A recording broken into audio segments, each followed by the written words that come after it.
Zillow, una de las plataformas de bienes raíces más importantes en Estados Unidos, nos hace 6 predicciones para el 2024 acerca del mercado de bienes raíces.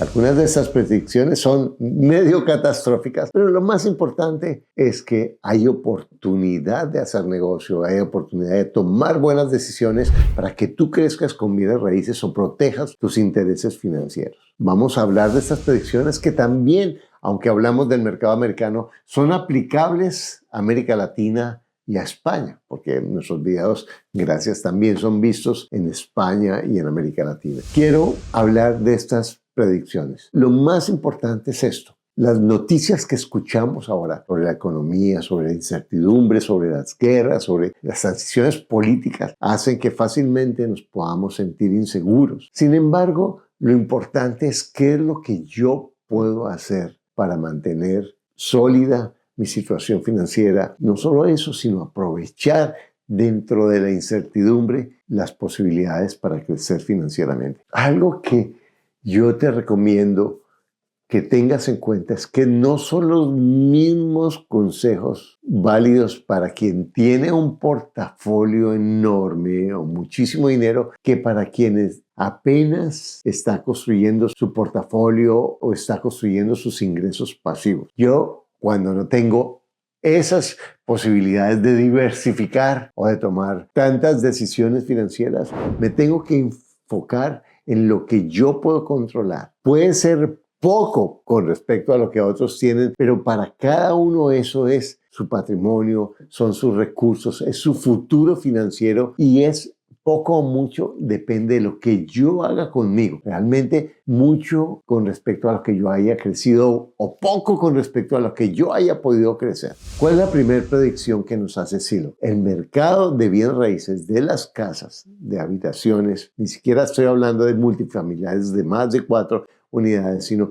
realmente el mercado de habitaciones en general va a subir de precio en promedio un 6.5% en Estados Unidos. Y esto se debe, entre otras cosas, a que todavía el inventario sigue siendo menos que la demanda de propiedades y aunque las casas se demoran más en el mercado, todavía sigue siendo más la demanda que la oferta. Y esto se debe a varias razones que están cambiando. Primero, hay muchas construcciones y el inventario se va a ir poniendo al día poco a poco, probablemente para fin del 2024. Segundo, los intereses están altos, entonces las personas que compraron o refinanciaron antes de la subida de los intereses tienen propiedades al 2.5, al 3% o con los intereses más bajos que lo que existía el año pasado, que esto también es válido para varios países de América Latina, para México, para Colombia, para Perú, donde han subido los intereses, pues siguiendo el reflejo de lo que ha pasado con Estados Unidos. Pero en realidad esto hace que muchas casas no salgan al mercado porque a los dueños no les conviene vender sus propiedades que tienen un interés bajo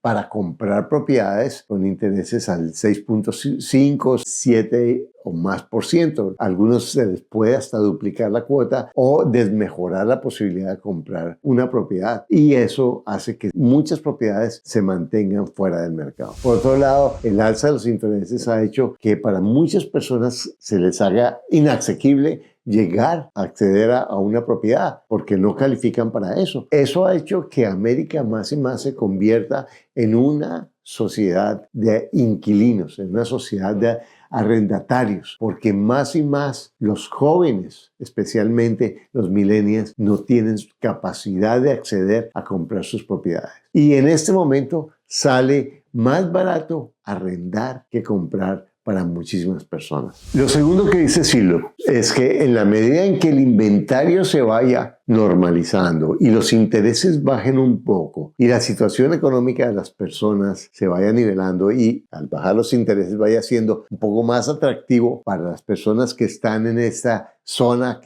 en la que tienen los intereses bajos, vender. Eso va a permitir también que el mercado, aunque suba, se nivele. Y puede ser que las casas suban un porcentaje. Pero muchas personas están diciendo en este momento, no importa, aunque la cuota sea alta, yo compro antes de que las propiedades suban más, y cuando los intereses bajan, como ya la Reserva está diciendo que van a bajar, nadie sabe si lo va a hacer, yo refinancio. Y esa es una de las estrategias que mantiene el mercado de todas maneras dinámico a pesar de la coyuntura que hay con los intereses algo. Luego esa es una oportunidad. Ahora recuerda, siempre en cualquier mercado, no importa las condiciones, hay propiedades con descuento. Lo importante es que tú veas qué es lo que tú puedes pagar y no apostar, bueno, yo pago esta cuota que es muy alta, que me cuesta mucho pagarla mientras bajan los intereses. No.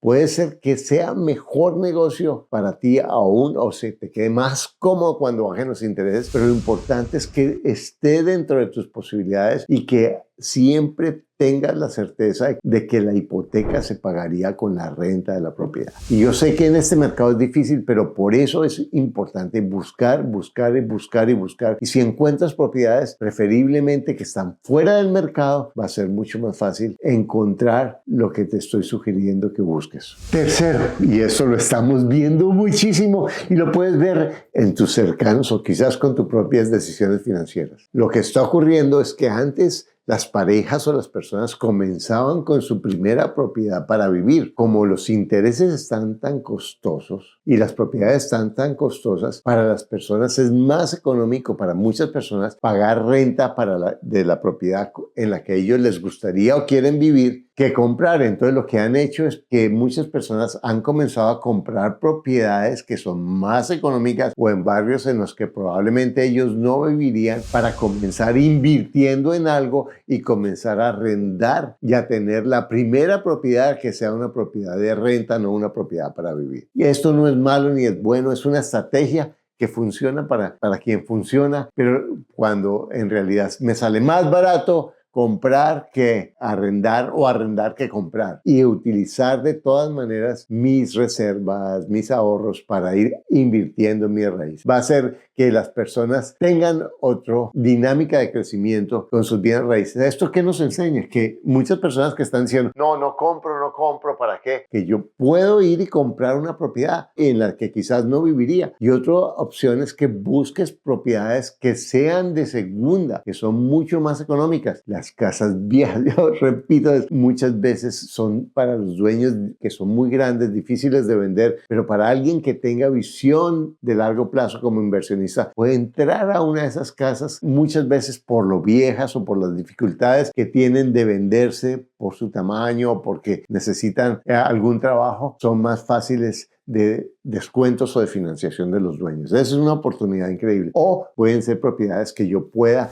trabajar organizándolas para arrendar cuartos. De todas maneras, lo bueno de esto es esa estrategia de inversionista puede ser una forma para que muchas personas que piensan que hoy no pueden comprar su casa puedan comprar propiedades que puedan arrendar. O lotes sencillos que puedan empezar a construir. No estoy hablando del lote en Katmandú ni lejos de donde yo vivo, ni un lote turístico, sino quizás y eso no funciona para todas las personas, lotes que yo puedo ir construyendo poco a poco, que están en áreas urbanas, que no necesitan urbanismo, que son pequeños y que puedo ir construyendo poco a poco. Si yo sé cómo hacerlo, la capacidad de entender cómo es un proceso de construcción de una vivienda de habitación. El número 4, y esto lo estamos viendo también en muchas de las ciudades latinoamericanas, es la tendencia de ir a los suburbios. Después de la pandemia o con la pandemia, muchas personas se fueron a los suburbios. Primero por buscar el aire fresco, también por las propiedades más económicas para rentar o para comprar con más tamaño, o sea, que me permiten más tamaño. Pero eso lo que llevó fue a una tendencia que aún se mantiene, que unida con el trabajo desde la casa, el trabajo remoto, ha llevado a que los suburbios de muchas grandes ciudades se valoricen y que muchas personas que no pueden acceder a propiedades en el centro de las ciudades se muevan a los suburbios. Luego ese es un mercado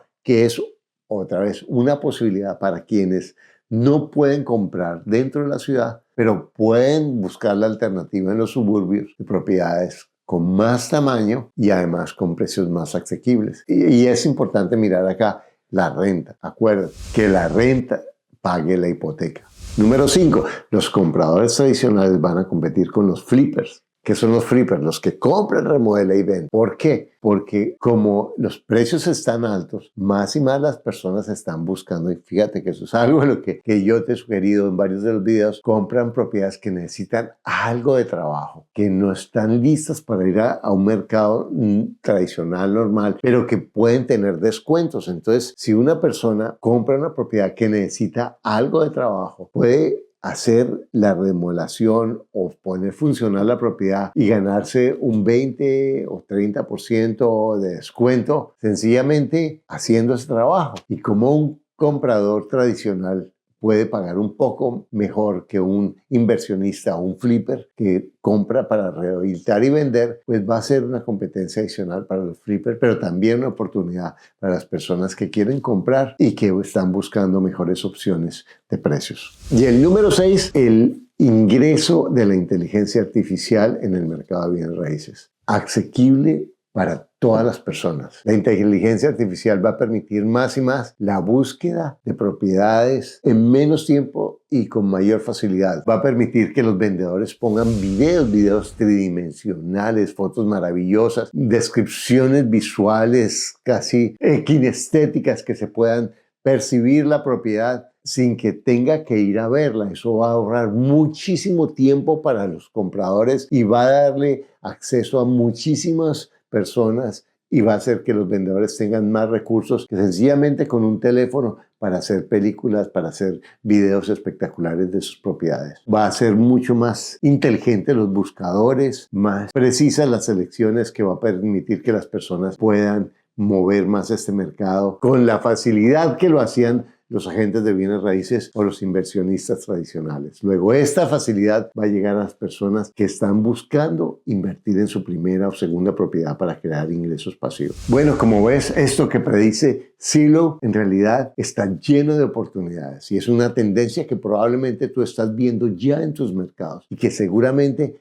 te va a ayudar a afilar tu foco para que tú realmente te comprometas a comprar un inmueble al año. En cualquier evento tú puedes comprar propiedades. Mira, bienes raíces es una oportunidad increíble. Si yo hago los números, acuérdate, un inversionista a largo plazo en bienes raíces no está mirando la valorización de la propiedad, está enfocado en el flujo. Quien se enfoca en la valorización puede quebrarse. Quien se enfoca en el flujo y lo cuida siempre va a tener mucho más seguridad y además va a tener las ventajas de los dos aspectos, del flujo y de la valorización. Pero en últimas va a ser mucho menos vulnerable, porque recuerda, tienes todo lo que necesitas para lograr lo que quieres, lo único que te aleja es un pensamiento que no es cierto.